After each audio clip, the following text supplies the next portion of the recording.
Alright, we're at 1407 Acadia. Today's the 27th of August 2020, and we're looking at what would be the city sewer. It's that pinkish looking pipe. It's actually a terracotta. So we're all the way out there, and yeah, so we go from, you see the transition, which is water running now. We'll get a better picture here in a second, but we're in cast iron. You can see the transition from cast iron to terracotta. That joint looks pretty good. So what I'm going to do, so we're coming in and we're dropping into the city sewer main at about a 45-degree angle. So I'm just going to go ahead and pause the video, and we're going to locate this spot here, and that'll give that water some time to subside so that we get a better picture. So pausing the video. Alright, so we are 5 foot 11 inches deep. That's out in the street. That is 5 foot 11, and we are a city sewer tap right there. So just talk real quick about what we're looking at. This is a 4-inch cast iron sewer main, or a lateral is what you would call it, from the home. And you can see the bottom of the pipe where the water's flowing through. And then you can see these ridges on either side of that pipe.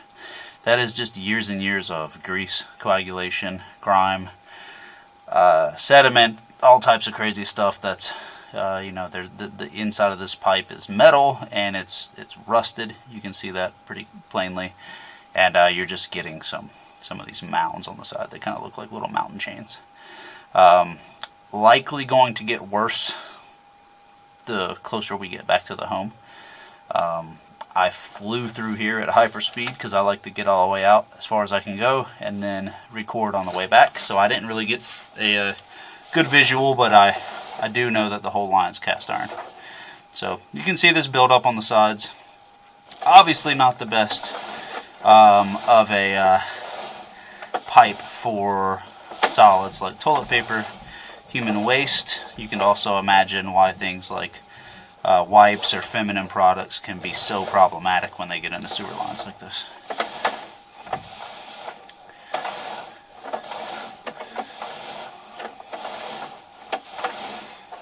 So there's a big old hump right there, and because there's a hump, a buildup, there's a pool of water. So that's not good either. But you can see, like as I said, that coagulation, that buildup's only going to get worse. It's really bad right there the closer you get back to the house. So I mean, you can look at that pathway right there is almost blocked off completely. So what I'm going to do is pull back. We're on the city side of things right now. I'm going to pull back far enough. I should turn up here shortly, and I'm hoping to see a city clean out. Alright, so now we've begun to turn up. So we're coming up on a 45-degree angle, and usually at the very top of this, where we go back horizontal right here, we will see a cavity. There it is. You can see that cavity. Probably about if you're looking like a clock face, around 11:45. There's a cavity kind of shooting off to the upper portion of the screen. So what we're going to do is I'm going to come back to here, and I'm going to try to locate that and see if we can find it, because there is not one evident at current in the front yard. But if we can locate it, that's a good thing to have, because at this fitting right here, which is a Y-type fitting, this is the city clean out. If you ever have any issues from here and beyond out into the city sewer main where we started the video, the city of Durham takes care of it. But without knowing where that city clean out is, they won't do anything. They'll come out here and put a tag on your door and tell you to call a plumber to install a city clean out. So they have to have that city clean out. So if we can find it, or at least locate it, and we know pretty much where it is, that would be good information to have, just in case there's problems further down the line. So we're going to pause the video, and we will go and locate this. Alright, we're back. So we are 3 foot 4 inches deep to the bottom of this pipe. And of course, the way they used to do things in Durham, about half of these darn city cleanouts were put under walkways. It's always been like that since day one, so that's no good. I did mark it 3 foot 4 inches deep to the bottom of the pipe here. We're going to cruise back to about 23 foot. and do a locate unless we see something else significant. So again, tons of buildup in this pipe. It is not looking good. Not looking good at all. You know, if you'll, I'll do a comparison video, and I'll send this camera up the 3-inch sewer line because it's right here where I'm at, and we'll look and see what the pipe's supposed to look like. So, like this section right here, just snapshot. This is pretty good. Like if we could, you know, send a machine down there, clean the bottom out, which is about sitting at about 6 o'clock, this would fly for a good cast iron pipe. Like I wouldn't say anything about this, minus maybe it needs a little bit of a clean. But when you get into this type stuff, it is just not good. It's just you're just asking for it. So it's only you know, as I said, it was only going to get worse. This section doesn't look too horrible. My guess is that this section's probably gone faster than the other stuff. Alright, now we're back to no good. So I mean, my camera's literally, you know, grabbing and having a hard time pulling back. That's how bad it is, and my camera's only about 1 inch big. So, yeah, look at that, just cavernous. Yeah, that's wild. So we're going to go ahead and just locate it right here. I'm going to pull back a little bit further, make sure there's nothing. So pretty bad stuff. I'll go into what I think we need to do here at the very end of the video because there's another point I want to bring up. But pause the video and we're going to locate here. Alrighty. So, man, you know what? I forgot what the measurement was, but I did take pictures and all that, so I made notes. I think it was around 2'5". Yeah, around 2'5". So, looking horrible, looking bad, not great.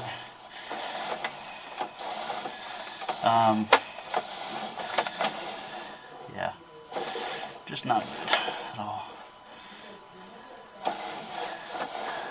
Alright, so here's what we call a splice, and I did not notice this when I was outside. I'm happy I didn't. But this is a house clean out that it's made out of PVC. You can see out of the top there's a cavity right there right at about 12 o'clock, 12:15. That is the clean out, what would be considered the house clean out. So, two things about that. For one, whoever put it in used flexible rubber couplings, which are illegal. So you have this lip and a pull. So as you are a piece of toilet paper or human waste, you're going to hit this lip right here. And I can push the camera over it, but the human waste is going to sit there. So there is a clog potential there. You can see where the two dissimilar pipes join together. You can see that black gasket. That it's called a Fernco, but it's a flexible rubber coupling, and the two pipes have misaligned. They should not be doing that. Those are illegal for that reason. So we got this house clean out here. The second thing about this house clean out, and when you see a splice like this, when you see an old cast iron line that's got this one piece of PVC that someone, you know, dug down, cut the pipe on two different sides and spliced in this little PVC section, that's just indicative of this sewer line has had problems. A plumber's come out, and instead of pulling a commode in the house and routing a large snake through there, making a huge mess, he or she talked the homeowner into digging up outside, cutting into it, and replacing just this section so that they have a access for cleaning out outside. So that right there is telling me that this sewer line's had problems in the past. The visuals we're seeing during the scoping leads me to believe that it definitely has. And now that we're seeing this, I can tell you this line's had problems. And you can see this joint here. That's a good smooth transition from PVC to cast iron, or cast iron to PVC. So if the other side was like that, I wouldn't have anything to complain about, but it's not. So, and I just had a really hard time getting through that. Look at that, barely. This is a forced camera feed. You can see the buildup right there. This is junk. It's just in bad shape. So I think we're squarely under that front porch now, sadly, because this line traverses under that concrete front porch.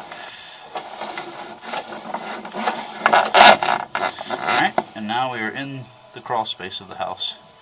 This clean out is right here at the front of the foundation. And I'm going to go backwards. This is what a sewer line is supposed to look like. Well, pretty much like a water slide, you know? I mean, you're going to send solids down this thing and expect them to flow. So this is what it's supposed to look like. And then you can reference the other part of the video to see what sewer lines are not supposed to look like. So you have that going for you. So as far as recommendations, here's my biggest catch-22. There's two of them.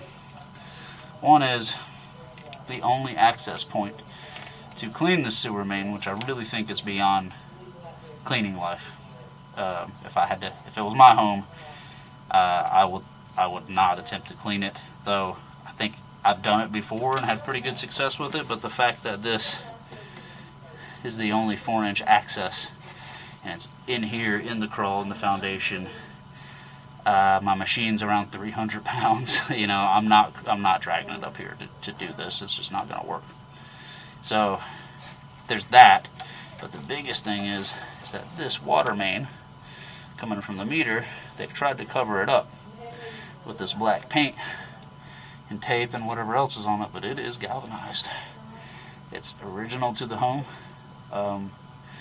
Probably going to blow any day now or start leaking. It's probably has reduced flow going through it because that's just what galvanized does. It clogs up like an artery. So transitions to PEX right there. But the fact that they run in the same ditch with one another and the sewer line's in such bad shape, my recommendation would be to just go ahead and replace both the sewer and the water line. Knock out both birds with one stone, and then you're good. You know, obviously we can't go the same route. We would have to exit out of the home on the side of the house because of the front porch configuration and the fact that it's made out of concrete and all that fun stuff. So we would have to figure out a different route. I'll put in pricing for that, but that's my recommendation. No way would I replace the sewer line without redoing the water line. It would probably be near impossible anyways to do it. And because of the water line, I think that lends itself to sewer line replacement also. And then on top of that, to clean it would involve, I mean, you'd probably be in the realm of, to do it properly, to get a 4-inch connection, you know, over to where it needs to be to clean the section up under the porch. Like, you're probably looking in the realm of at least 18 to 22 for everything. So you've already cut into that replacement budget so much that it'd be crazy not to replace it. And then you clean the sewer line, you're still stuck with a 1940, 30s, I don't know when this house was made, but a really old galvanized water main. That's going to be problematic. Alright, end of video. I will quit blabbing.